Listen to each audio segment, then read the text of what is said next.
नमस्कार दोस्तों, स्वागत है आपका जस्ट यूपीएससी में। हम लोग इकोलॉजी में अभी इसके पहले झील पारिस्थितिकी तंत्र को अच्छे से स्टडी कर चुके हैं। इस लेक्चर में हमने जैसा कि बताया था आपको कि हम नेक्स्ट लेक्चर में सुपोषण अच्छे से स्टडी करेंगे। सुपोषण इसीलिए मैंने इस लेक्चर में रखा, मैं चाहता तो उसी में ख़त्म कर देता, 30 मिनट की वीडियो बना देता, ख़त्म हो जाता। लेकिन सुपोषण इसलिए रखा कि उसमें बहुत ज़्यादा अच्छे कॉन्सेप्ट हैं सुपोषण का, और मतलब कहने का कि यूपीएससी और स्टेट एग्जामों में सुपोषण से क्वेश्चन आते हैं, और खासकर यूपीएससी ज़्यादा इंपॉर्टेंट है उसके लिए।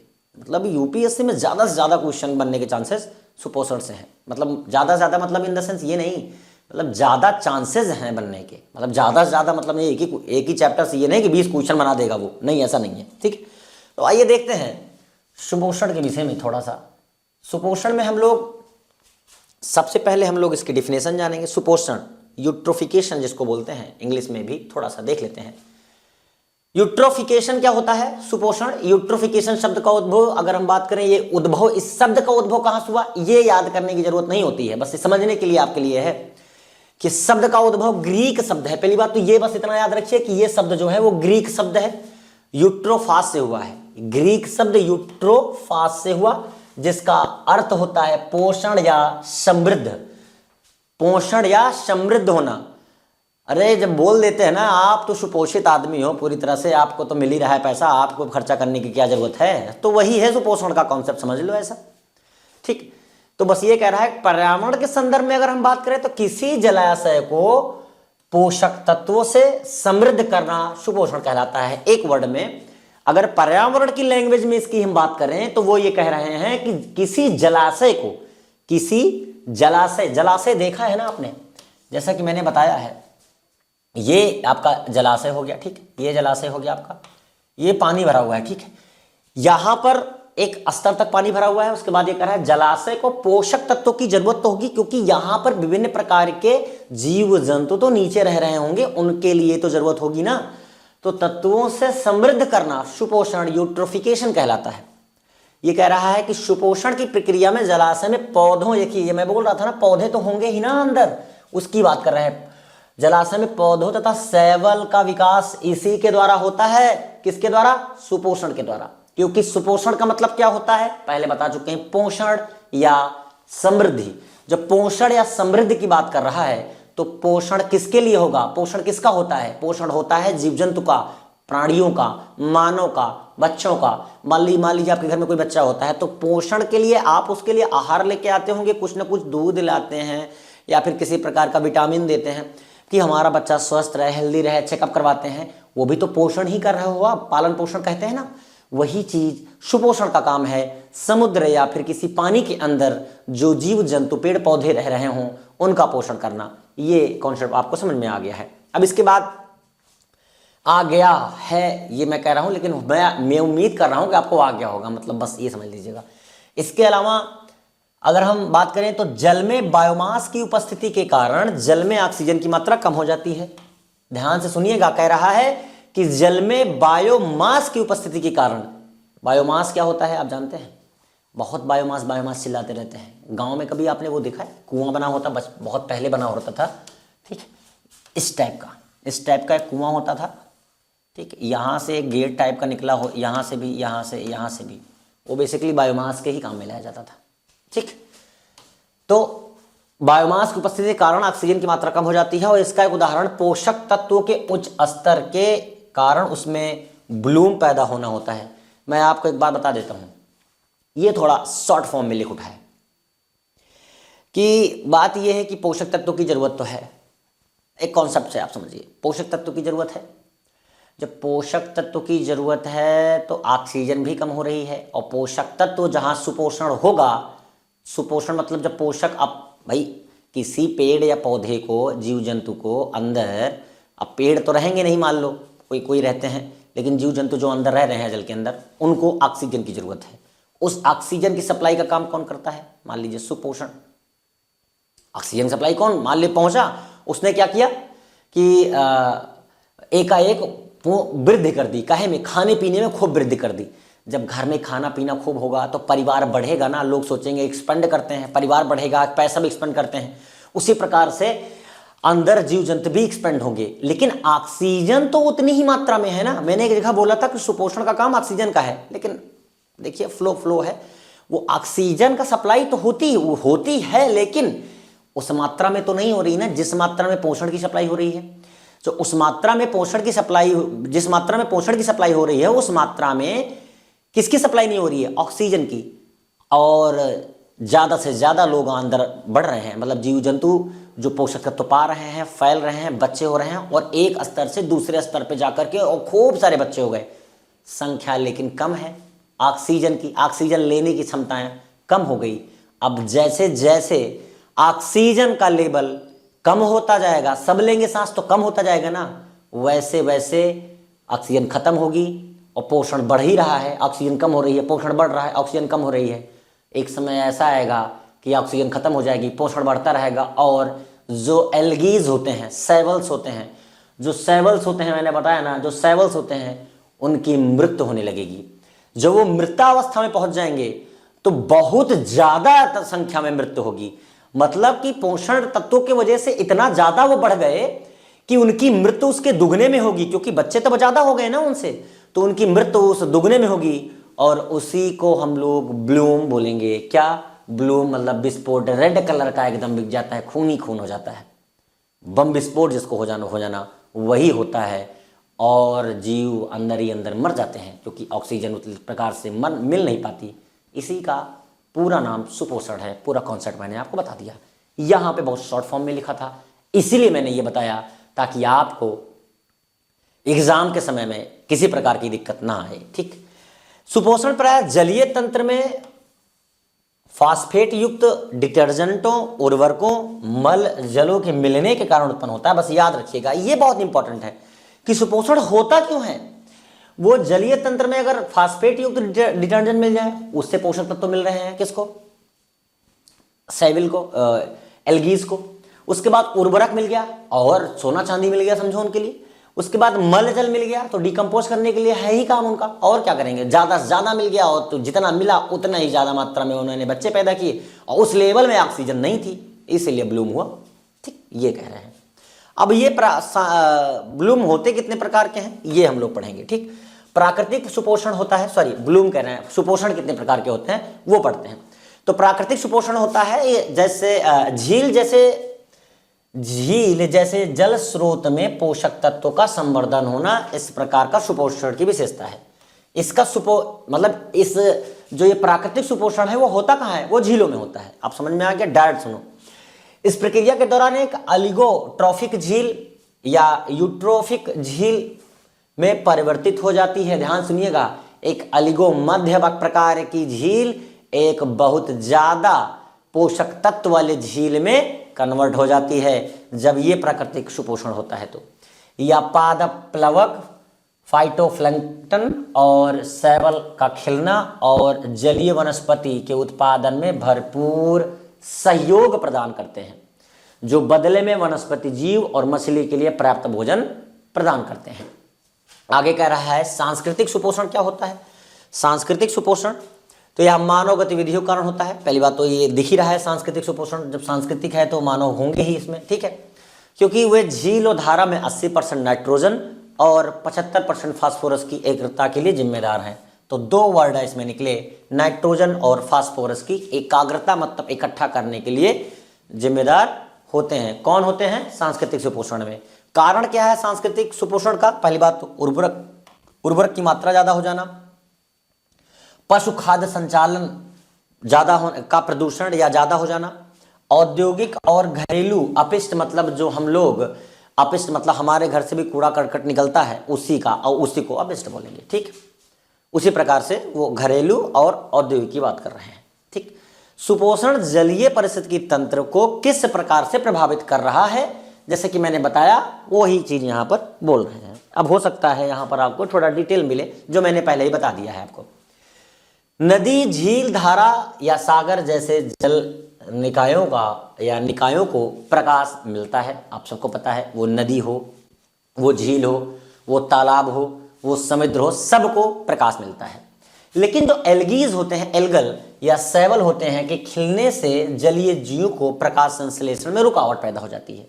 जो सैवल होते हैं जब वो खिलते हैं तो उसके वजह से प्रकाश संश्लेषण में रुकावट होगी। किसको? जीवों को। तो वो अपना ऑक्सीजन, अपना खाना, अपना भोजन बना नहीं पाएंगे, एक लेवल तक ही सीमित रह जाएंगे। अगर प्रकाश संश्लेषण सही तरीके से नहीं होगा तो पानी में ऑक्सीजन की कमी हो जाएगी, जैसा कि मैंने पहले ही बताया। अब कमी हो जाएगी और जलीय प्रजातियां विलुप्त हो जाएंगे के कगार पर पहुंच सकती हैं, क्योंकि मरने लगी, क्योंकि कोई ब्लूम हो जाएगा, विस्फोट होगा, जैसे मैंने इसके पहले पूरी कहानी बताई थी आपको कैसे होता है। ठीक, अब उचित प्रकाश संश्लेषण नहीं मिलने के कारण मृत क्षेत्रों का निर्माण हो सकता है, जो न केवल नकारात्मक तरीके से पारिस्थितिकी तंत्र को प्रभावित करता है बल्कि आर्थिक तौर पर भी प्रभावित करेगा। ठीक, उसके बाद ये कह रहे हैं कि सुपोषण के कारण पानी का स्वाद बदल सकता है और गंध रहित हो सकता है, जिससे पर्यटन पर नकारात्मक प्रभाव पड़ सकता है। इसके रोकथाम के लिए सरकार को अपशिष्ट जल प्रबंधन जैसे कुछ अधिक अपशिष्ट जल प्रबंधन उपचार के लिए कुछ अधिक निवेश करने की आवश्यकता है। अधिक निवेश करने की आवश्यकता है, नहीं तो इसका दुष्परिणाम बहुत ज्यादा भयंकर हो सकता है। कॉमन बात है, कुछ ऐसा नहीं जिसमें एग्जाम में ऐसा कुछ आ सके। आएगा तो आप इतने समझदार तो हो ही कि किसी चीज को हद से ज्यादा करने पर उसका दुष्परिणाम होता ही है। अब इसके निवारण के उपाय क्या क्या हो सकते हैं, जैसा कि मैंने बताया आपको एक तरीके से, वहां भी यही चीज हुई।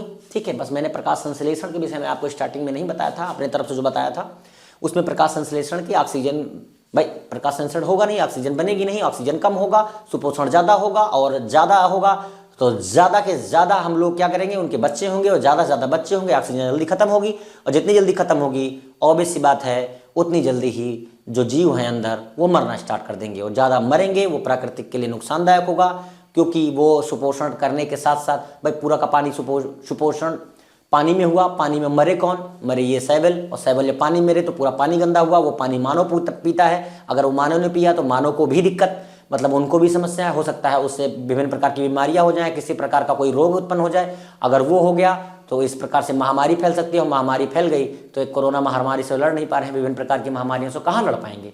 आप अब ये सोच रहे होंगे इतनी जल्दी क्यों बोल रहे हैं, इसलिए बोल रहे हैं कि ये कॉन्सेप्ट ऑलरेडी हम बता चुके हैं, अब हम लोग निवारण पे आते हैं। ठीक है, इसे पारिस्थितिकी तंत्र का सिंड्रोम कहते हैं, बहुत इंपॉर्टेंट है, यहां से क्वेश्चन बनने के चांसेस ज्यादा है।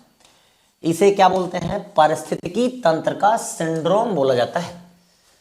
निवारक मतलब सुपोषण को हो सकता है, यही बोलते हैं कि सुपोषण को क्या कहते हैं, सुपोषण को बोलते ही है, सुपोषण के निवारक के उपाय को सिंड्रोम भी बोला जाता है, ये कह रहे हैं। ठीक, या उर्वरक, सीवेज आदि के माध्यम से नाइट्रेट और फास्फेट जैसे कृत्रिम या प्राकृतिक जो पदार्थ होते हैं को जलीय पारिस्थितिकी तंत्र में ले जाता है और उनको जोड़कर उनसे प्रतिफल प्राप्त करता है।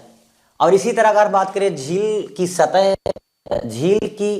सतह पर दिखने वाले हरे शैवाल का विकास यूट्रोफिकेशन की भौतिक पहचान है। यूट्रोफिकेशन जैसे माना अधिक पोषक तत्व, कम पोषक तत्व, मध्यम पोषक तत्व ही यूट्रोफिकेशन है एक प्रकार से। ठीक है, कुछ शैवाल नीले हरे बैक्टीरिया अतिरिक्त आयनों और एक जनसंख्या विस्फोट पर कवर पर पनपते हैं। मतलब वो कह रहा है कि कुछ शैवाल और नीले हरे बैक्टीरिया वो कहां पनपते हैं? वो पनपते हैं जनसंख्या विस्फोट के ऊपर। ठीक, इस प्रकार इस तरह लगभग पूरी सतह परत को शैवाल प्रफुटन के रूप में, एल्गी ब्लूम के रूप में जाना जाता है, जो कि मैंने पहले ही बताया ब्लूम होता कब है, क्या होता है। ठीक, नाइट्रोजन परीक्षण फसल पौधों के लिए आवश्यक उर्वरक की इष्टतम मात्रा खोजने की एक तकनीक है। याद रखिएगा, फिर से सुन लीजिए कि नाइट्रोजन परीक्षण जो है वो फसल पौधों के लिए आवश्यक उर्वरक की इष्टतम, मतलब एक थ्रेशोल्ड लाइन हो, इसके ऊपर कुछ हो ही नहीं सकता, इष्टतम मात्रा खोजने की एक तकनीक है। और इससे होगा क्या? खोए हुए नाइट्रोजन की मात्रा कम हो जाएगी, इससे आसपास के क्षेत्र में खोए नाइट्रोजन की मात्रा कम हो जाएगी। ठीक, अब हानिकारक शैवाल क्या होते हैं ये देख लेते हैं। हानिकारक शैवाल क्या होते हैं ये देखेंगे, और उसके बाद हम लोग समझ लीजिए लगभग ये हमारा एंड हो जाएगा। क्या? सुपोषण। बस यही देखेंगे, इसके बाद हमारा सुपोषण एंड हो जाएगा। तो हानिकारक शैवाल क्या होते हैं? शैवाल या फाइटोप्लैंक्टन ऐसे सूक्ष्म जीव हैं जो तटीय जल में प्राकृतिक रूप से पाए जाते हैं। इसके ऊपर हम पूरा लेक्चर बना चुके हैं और बता चुके हैं। वे पानी में रहने वाले कई जीवों के लिए ऑक्सीजन और भोजन के प्रमुख उत्पादक हैं। जैसे कि बताया गया कि शैवाल रह रहे हैं, प्रकाश संश्लेषण कर रहे हैं, ऑक्सीजन बना रहे हैं, सुपोषण हुआ और उनकी वृद्धि हुई। ऑक्सीजन उतनी मात्रा में रही, उसके बाद सुपोषण बढ़ता गया। एक समय बाद वो ब्लूम ब्लास्ट, जैसे मैंने बोला रेड रेड हो जाना, सब कुछ वही हो गया। ठीक है। शैवाल प्रफुटन किसी भी रंग में हो सकता है, वो रेड हो सकता है या फिर भूरे रंग में हो सकता है। अधिकांश शैवाल प्रफुटन हानिकारक नहीं होता है, ये भी कह रहे हैं, लेकिन कुछ शैवाल प्रफुटन विषाक्त पदार्थों का उत्पादन और मछलियों, पक्षियों और स्तनधारियों और मनुष्य को प्रभावित करते हैं।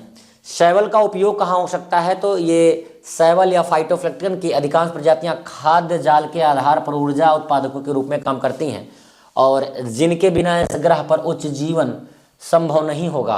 अगर शैवाल का ऐसे ही मरण जारी रहा, सुपोषण तेजी से बढ़ता रहा, तो एक बात बता दें आपको कि पारिस्थितिकी तंत्र में जैसे हमारे यहाँ बाढ़ आती है, उसी प्रकार की बाढ़ आएगी और सब खत्म करके ले जाएगी और हमारे लिए सांस लेने के लिए कुछ नहीं बचेगा पृथ्वी पर।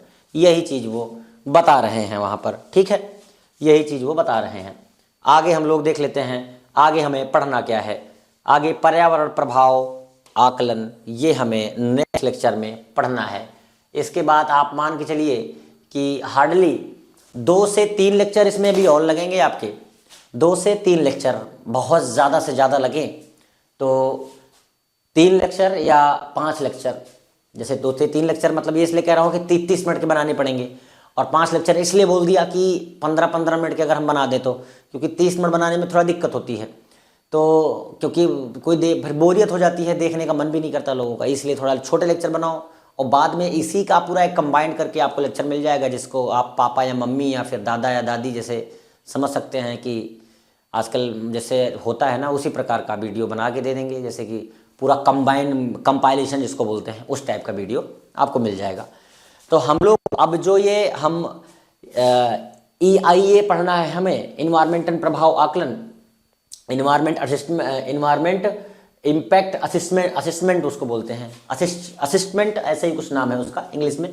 बेसिकली हमारा काम हिंदी को प्रमोट करना है ज़्यादा से ज़्यादा, क्योंकि हिंदी के लिए उतने सारे ऑप्शंस मौजूद नहीं हैं जितने इंग्लिश के लिए हैं।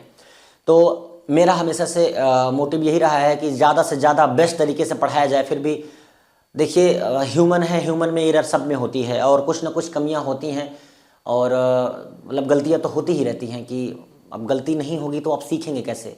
तो मेरा मानना ये है कि आप सजेशन भी देते रहें अपना कि हाँ आपने यहाँ पर गलत बोला या यहाँ पे ये चीज़ें बताई। देखिए आप जब कैमरे के सामने खड़े होते हैं ना, तो आप रुक के नहीं बोल सकते, आपको कंटिन्यू एक फ्लो में बोलना होता है। तो उन चीज़ों का ध्यान रखिए और इस बुक को आप परचेज ज़रूर करिए। इस बुक को परचेज करेंगे तो मैं यहाँ जो पढ़ा रहा हूँ आपको पढ़ने में खूब मज़ा आएगा। देखिए ध्यान से पढ़िए, तो एक एक वर्ड को समझ लीजिए कोई आपको पढ़ा ही रहा है। हम ये नहीं कह रहे हैं वीडियो देखना ज़रूरी नहीं है, हम ये नहीं कह रहे हैं कि वीडियो देखना ज़रूरी नहीं, का मतलब ये है कि भाई आपको वही देखेंगे कि आप पास नहीं होंगे, ऐसा नहीं है। लेकिन ये बुक लीजिए, लेने के बाद आप इस वीडियो को देखिए और उसके बाद कुछ मत करिए, एक बार और इस बुक को रिवीजन कर लीजिए, आपका काम हो जाएगा। ठीक है, PhD करने की कोशिश मत करिए। जिनको पढ़ना होता है, जिनको सिलेक्ट होना होता है, वो सिलेक्ट हो जाते हैं, पढ़ के निकल जाते हैं। पढ़ाई के बीच में एटीट्यूड मत लाइए कि ये पढ़ा रहे हैं तो पता नहीं कैसे पढ़ा रहे हैं, क्या है, इनसे ज़्यादा नॉलेज तो हमें है, लोग बोलते हैं। ये मत करिए, ये एटीट्यूड अपने जेब में रखिए। जब एग्ज़ाम निकल जाए तो अपने प्रोफेशन के साथ एटीट्यूड दिखाइए, अपनी बुद्धिमत्ता पे एटीट्यूड दिखाइए कि हमने मेहनत की, क्योंकि हमें अभिमान है अपने आप पे, हमारी काबिलियत पे हमें विश्वास था, हम कर सकते थे। तो बस इतना ही कहना था। हम लोग मिलेंगे बहुत जल्द नेक्स्ट लेक्चर में और हम लोग पढ़ेंगे EIA, जिसको इन्वायरमेंट इम्पैक्ट असेसमेंट बोलते हैं, पर्यावरण प्रभाव और आकलन। ठीक है, जो भी हो उसमें हम लोग अपनी पूरी जान लगाएंगे, जितना हो पाएगा उतना अच्छे से पढ़ाएंगे। बाकी सब करता धरता भैया आप हैं, आपके लिए ही हो रहा है, आपके लिए ही फ्री इनिशिएटिव है। आप अगर बताएंगे, कमेंट करेंगे कि हाँ हमें इसकी PDF भी चाहिए, तो पीडीएफ तो नहीं, लेकिन लेक्चर की पीडीएफ ज़रूर हमें कहा था आपको प्रोवाइड करा देंगे, ताकि आप एज अ डेमो इसको देख सकें, इसके पीडीएफ को कि हाँ ये कैसे लिखा गया है। बाकी आप इस बुक को परचेज करिए और अच्छे से एग्ज़ाम पास करके अपने माँ बाप का नाम रोशन करिए, और क्या। तब तक के लिए नमस्कार, जय हिंद, मिलते हैं नेक्स्ट लेक्चर में।